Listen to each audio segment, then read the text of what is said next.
So hello guys, mayong hapon. So nagtrabaho sila sa ato ang septic tank no. And then nag-change atong plano nga ihabog ang atong septic tank kay para patungan na lang sa tangki sa tubig. So muna ang ilang gitrabaho karon guys.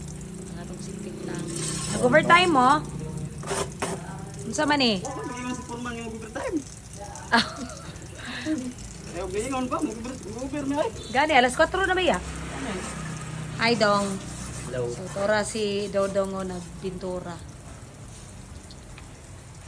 Over niya, nag-aate, inurat, ginhawas.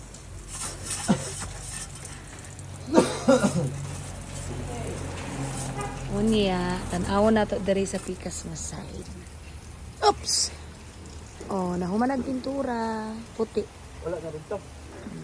Wala na dito. Wala na dito eh. Pero diri kisamihan pa ni diri guys, parehaan ni diri. Oh. Tapos pinturahan pa pud pareha sa atubangan.